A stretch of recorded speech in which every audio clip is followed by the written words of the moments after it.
everyone, it's Agnes, and I have got Serena here with me. Hello, Serena. Hello, guys. Thanks for having me. And I'm from Byron Bay, Australia. Lovely Byron Bay. I'm a Byron girl, but originally I'm from Europe. Yeah, I've been living here for a long time. Yeah. So we're going to do our 5 questions together. So what is your very first question? So my first question in regards of imaginal act, what should be done in regards of building a routine in terms of imagining? How do you plant your seeds? What's the best way? Oh, okay.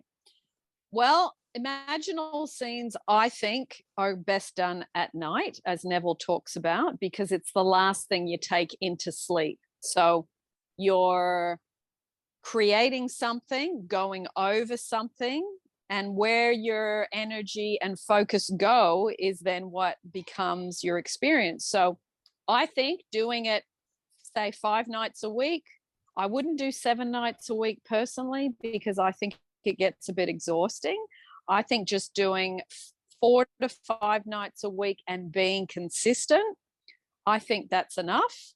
I mean, if you feel really good and you go, you know what, I love this and I want to do it 7 nights a week, then go ahead. But, you know, people often have other things to do, other responsibilities. And by the end of the day, they're usually tired. So it's doing it consistently, but not overdoing it. So that's what I would say. Maybe also respecting, you know, when you're very, very tired and doing something else, perhaps instead to going through the same thing. It's really just like how you feel inside, right? Yeah. And making sure you don't overload yourself. Make sure you get enough sleep. Make sure you get enough rest. Make sure you're not too busy. Make sure that you exercise, you drink your water, you sleep enough, you have time to be out in nature, in fresh air. And that, you know, when you have a day like that and then you do your imaginal scene, you're putting the best of you into that scene at night. I would do it before you get too tired, because sometimes people try and do imaginal scenes after they've watched 2 hours of TV. I would probably watch an hour of TV and then do your imaginal scene. So you're still putting your alert energy into it.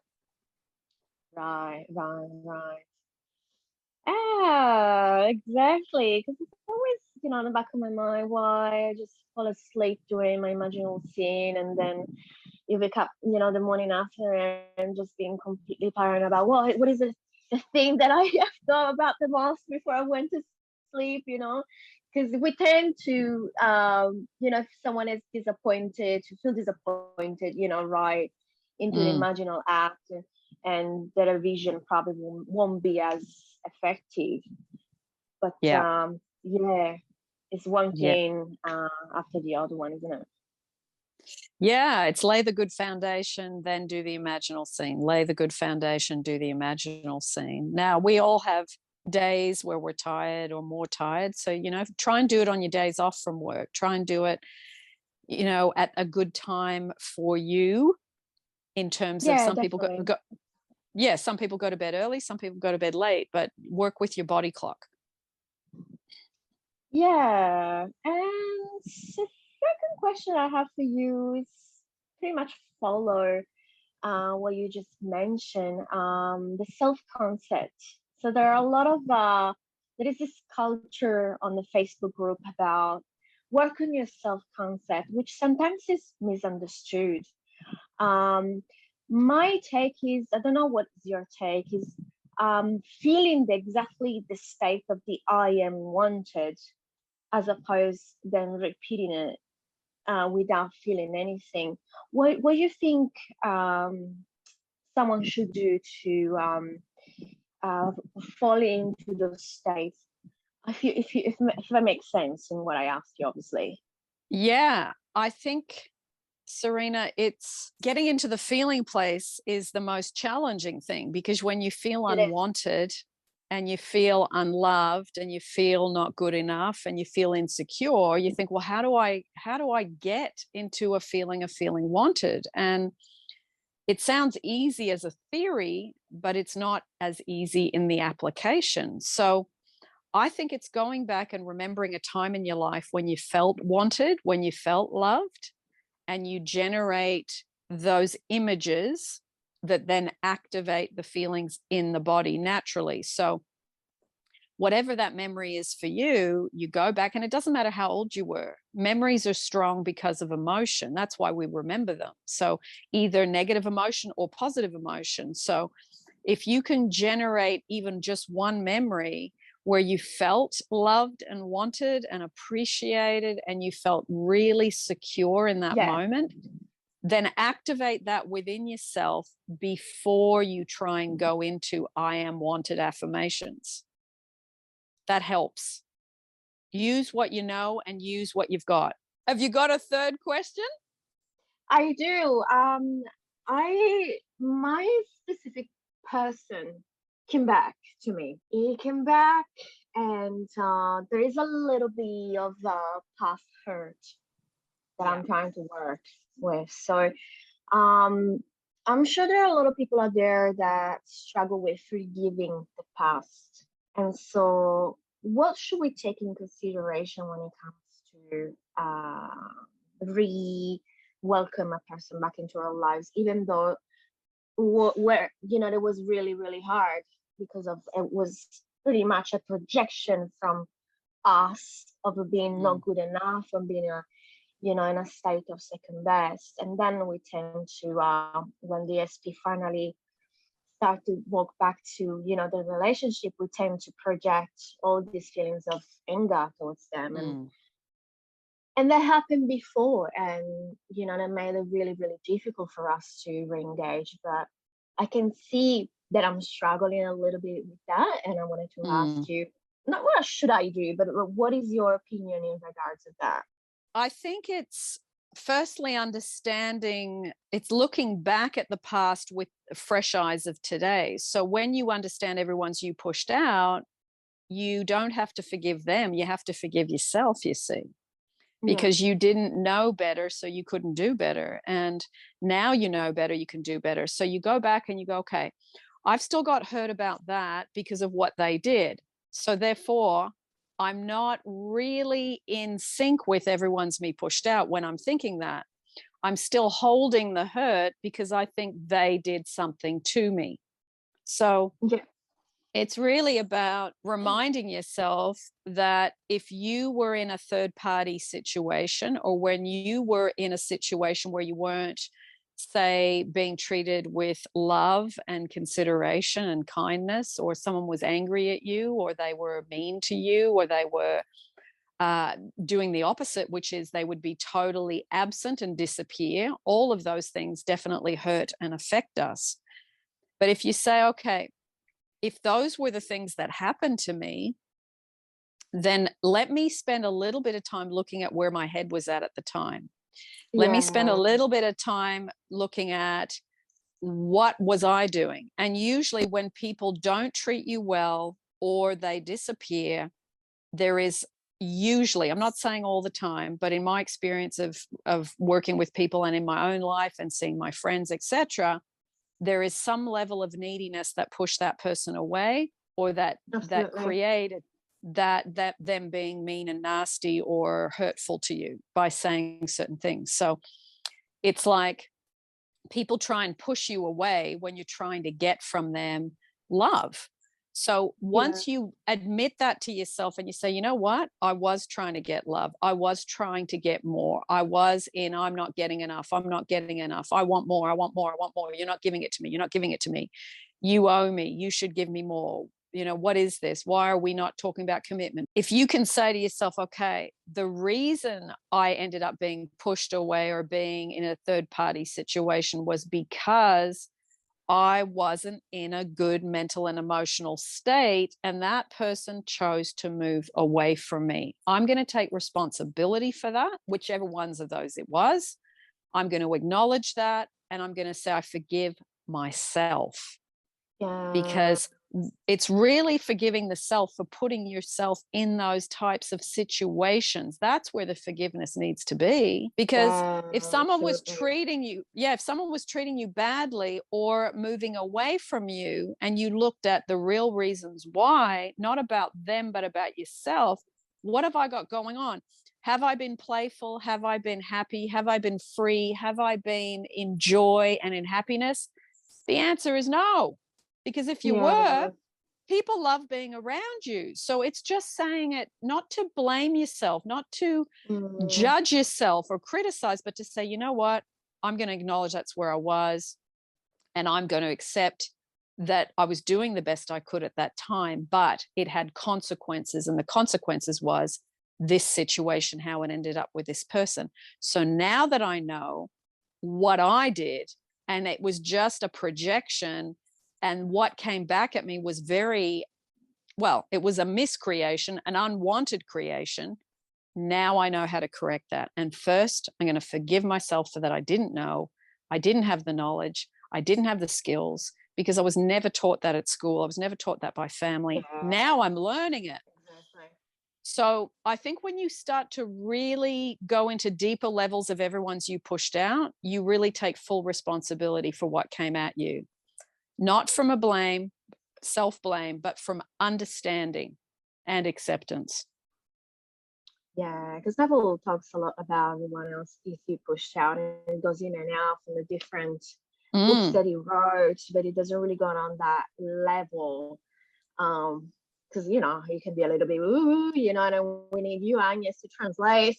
It makes total sense. Yeah, it takes time to understand Neville. I mean, I will be honest, I think I'm really just starting to understand Neville now after 30 years. And it's like, you can think you understand Neville, you can think you read that and that you get it, but I can tell you, when you reread that same book, that same passage, listen to that YouTube, 5 years later, even 2 years later, a decade later, you will hear totally different things. Yeah, absolutely.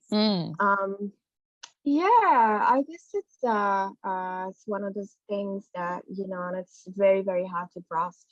But I never give up on, Yeah. I've always been a huge fan, and I always wanted to make myself better, not to get the feedback, but just to make my life better. And I noticed that things started to shift as soon as I moved on. Yeah. If anything, it means for me, I stopped trying to chase him, and I say, right, it's time for self-love and self-love only. So do you think that helped, the manifestation to come forth? The minute that you let go, the minute that you move away and stop thinking about that person obsessively, it's, for me, was that minute that he start to really think about me more often, and I don't understand why. Well, when people think letting go and surrender isn't really important in manifesting, I think it's the most important thing. Yes. Because it's like all these techniques, you're doing visualizing, you're doing imaginal scenes, you're doing affirmations, you're doing meditations, and they're all focused on this person, this person, this person. But when you look at why you do these things, it's because you're driven to connect with somebody, which there's nothing wrong with that. But it's when you're driven and obsessed part, that's the issue. You're doing all these techniques with that energy underneath. And now, look, we all start there, me included. We all start with not realizing that this is a massive self-love problem, a lack of it. Oh, yeah. That's why we go through trying to do techniques to attract a specific person. But once you really realize that you've been like this for a long time, you've had this stuff within you for a long time, usually back to childhood or to being a teenager, and your insecurities came up then, you're feeling not good enough. It started back there because of things that happen at school, things that happen in your family, things that happened in your country. I mean, some countries have had huge upheavals. So you feel a collective consciousness as a population of insecurity. So you can have all these things affect you. So then you get on YouTube and you're looking for, how do I get my ex back, or how do I attract a specific person? And you realize, as you do more and more and more of the work, you eventually will stumble on, if you're, I think, doing the work at a deep level, your lack of self-worth and your lack of feeling good enough. Yeah. And It's that's like when the feel it. And that's when the real work starts, Serena. I think that's when the real work begins, because it's like the SP is just the tip of the iceberg of a much greater issue that is within you. So once you work on your self-love and your self-worth, and you do what you just said, you just surrender and you let go, because you're so sick of it. Yes. The letting go itself is what creates finally some breathing room. Your energy is not about trying to make something happen, not trying to get something to work, not trying to connect with another person. Because it's like, in so many of us, when we have a SP, and I can say this about myself too, I had three things, and they boil down to this: just continue to give me more. Don't cheat on me. Don't cheat on me, and don't be interested in another person, and don't die on me. It really boils down to those three things. So you go, okay, if I have got those three things active in me, it shows me that I have not got the understanding about love being within, and I still am caught by the mirage and the illusion that you could be my source of love, and that would make me feel better. Definitely. So the lesson with this SP, because I think the specific person is one of our greatest teachers of all time, in that they show us all our weaknesses, our not good enoughness, our insecurities, our anxieties, our fears, especially fear of loss and fear of abandonment. They hit us right in that raw pink nerve. My God, yes. They do the tendency to either make you better as a person, or just, hitting rock bottom, and and then you gotta come up with a better version of you. Anyways, you'll come out better regardless. But you're totally right. It's crazy. The day you're free of suffering from the SP is the day that you say, how I feel about myself and me maintaining my mental and emotional state is more important than you. Once you get to that. Exactly what happened to me. Yeah. Yeah. And it was the day that he made a move towards me, and he said that he was thinking about me a lot more often, and he would like to see me, and he was sorry for everything. And you're so right. Totally. Yeah, it's all the relationships we have, especially romantic sexual relationships, I think are the ones that bring up so much stuff for us about being inadequate and feeling not comfortable in our own skin, and looking for something out there to make ourselves feel better in here. And it's like, once you stop and unhook yourself from doing that, specific people come back, new people show up, opportunities happen, more money comes in, because you're not like that addict chasing the drug anymore. You're not pleasure seeking because you feel this stuff and you're uncomfortable. You're dealing with your uncomfortable stuff. You let it come up and out. You spend time processing your emotions. You spend time releasing anything that's stuck in your body, because your body's like a suitcase. And when you have a romantic relationship that goes wrong, it snaps open the suitcase, and all that stuff from childhood leaks out. That's why you end up texting someone 100 times a day, because you're desperate. That's why you end up showing up at someone's front door in the middle of the night and they go, what the hell are you doing here? It's because you got these impulses from this pain inside of you, and it's like you can't stop yourself from doing these things.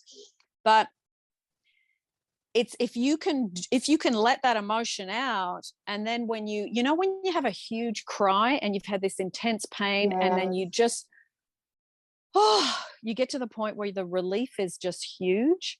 If you can let yourself go through that process again and again, whenever that stuff comes up, when it's being triggered off by them, whoever they are, you will set yourself free more and more and more over time, to the point where you no longer have those impulses to, I just need to tell him how I feel, or I just need to call her and I need to see her, and we just need to have another chance. You will stop all of that impulsive, obsessive, addictive need to get them to make you feel better. It will ease off. And as it eases off over the years, you will feel better and better, and you will be less needy, and you will feel more secure and more beautiful, and your love will radiate out from you, that person will have a whole new experience of you when they're around you. Exactly. Isn't that attractive as well? Really attractive. It's more sexy than a pair of perfect boobs and a perfect ass. Oh yeah. It really is. I wouldn't mind to have them, but I prefer, my state of feeling loved and, feeling absolutely, first best for myself.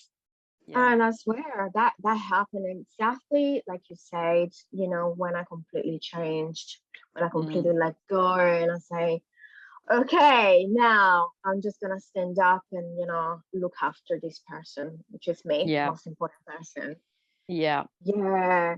So would you think that, how so many people done all these things, showing up in the middle of the night and made a fool of themselves? Do you think how far you can go before you can actually recreate a new state? Because there's a lot of discussion about the circumstance don't matter. If you're in a very, very, very bad circumstance with your SP, to get you out of that circumstance. Well, yeah.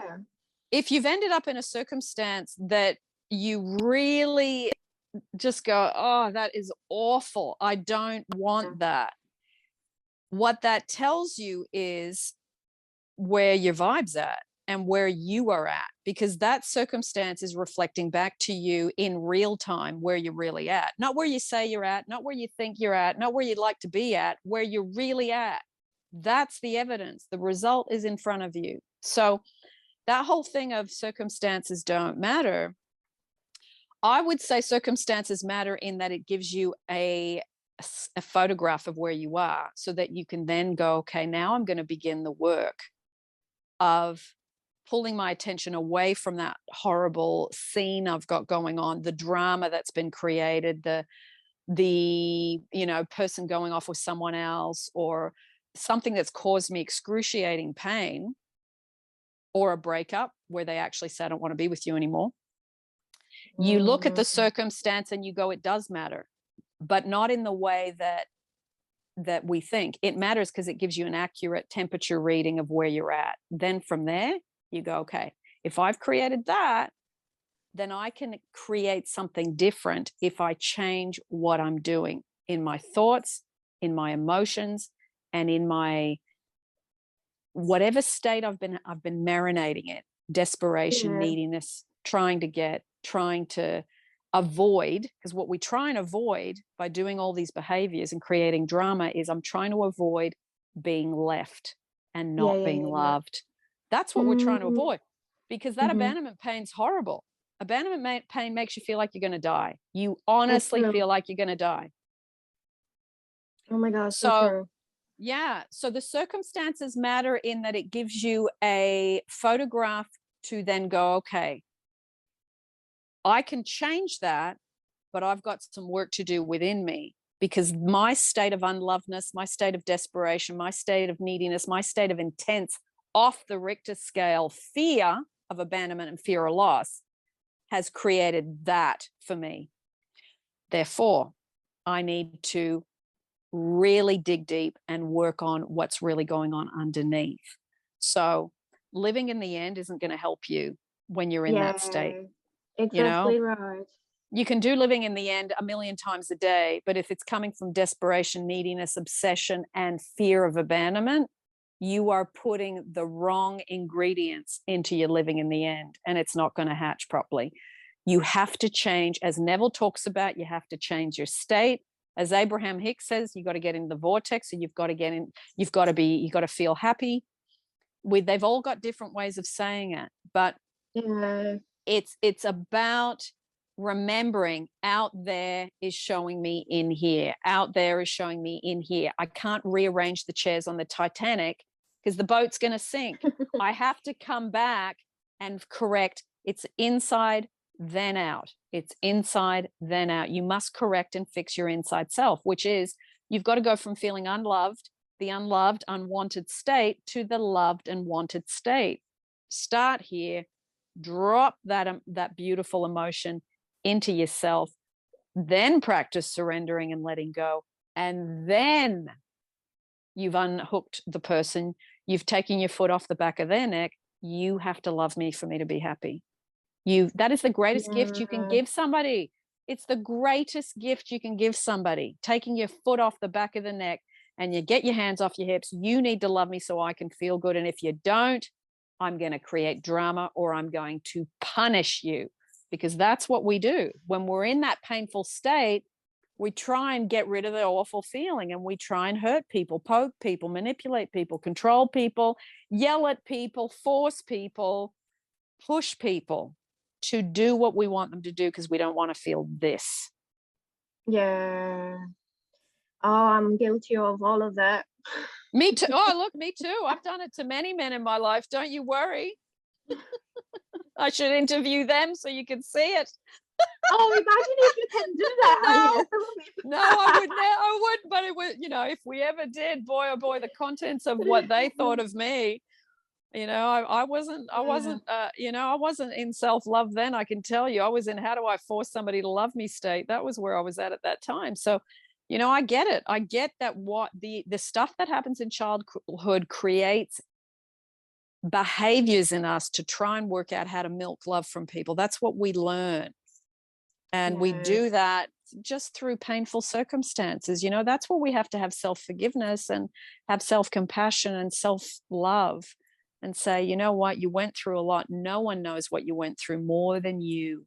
So I am going to give myself, like in Ho'opono, I'm sorry. Please forgive me. I love you. Thank you. Because we didn't know any better. This is the life school. We're learning as we go. Yeah, I've been doing a lot of Ho'opono, just trying to dismantle these feelings of, feeling unworthy and not good enough, and the abandonment and everything. And that was really good. It was painful. Yes, because the really Ho'oponopono will bring stuff to the surface. Sometimes it makes you feel great. Other times it makes you feel like, oh, all this stuff's coming out. Yeah, I know. So basically what we're seeing in the 3D at the moment is a reflection of our past impressions. Yes, well said. The past is still alive in us, and it's the unrevised scenes of the past. And I would say not just unrevised images, it's unrevised emotions. That's where the key is that opens the door, you see. I think many people don't take in consideration the feeling, the emotion, like you said. And they use this technique to get more, like you said. And I find myself being in a place where I'm starting to, changing those small things, making those little changes around how I operate, and I can see results. I really can. So it's possible. It was really possible for me. Yeah. You get, honestly, the feeling of freedom of not needing love from anyone, and then loving somebody when you're in that state. It doesn't get better than that. You are free, you feel loved, and then with that love, you can radiate it out to that beautiful person that you want to connect with. Wow. That's an experience. That's real love. That's real. That's unconditional love. Unconditional love. Yeah, it's like you've got love in your hands and you blow it at them and it falls on them and they receive it and then they like the look of you, you're playful, you're fun, you don't need them. They want to come and hang out with, they want to come and play with you because they're intrigued by your sense of, because so many people are needy for love.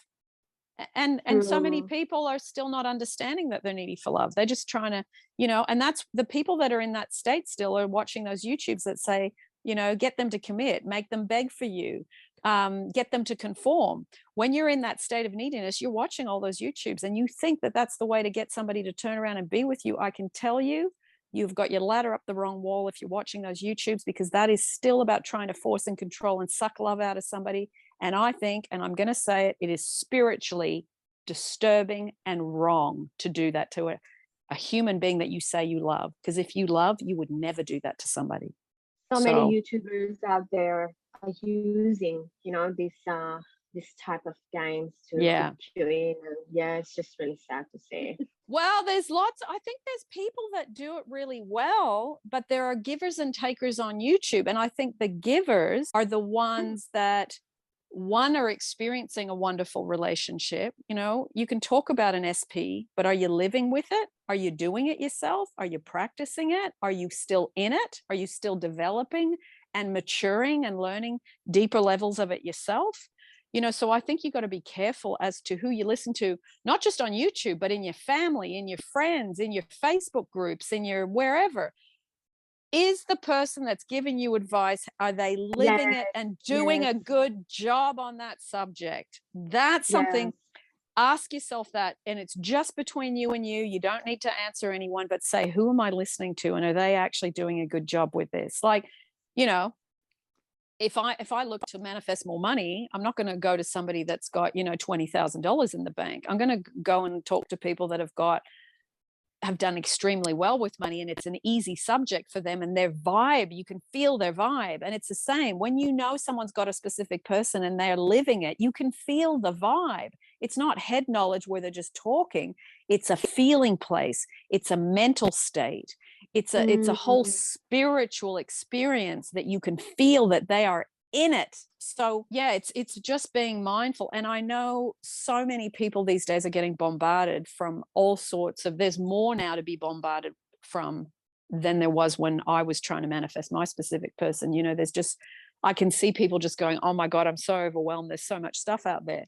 But you know, start where you start, but then as you go forward, you get more street smart as to who to listen to, and more street smart about, you know what, I'm not taking advice from my cousin Sam, because Sam doesn't have a great relationship and has a history of broken relationships after 2 years. So you know what, I'm not yeah, talking to her about relationships, she's got no idea. So you yeah. get better at looking at, okay, hang on, I'm not just going to take advice from anybody, I'm going to look at who am I asking advice from and who am I listening to on this subject that is hugely important to me. And they all have the tendency to say, then you should find someone better.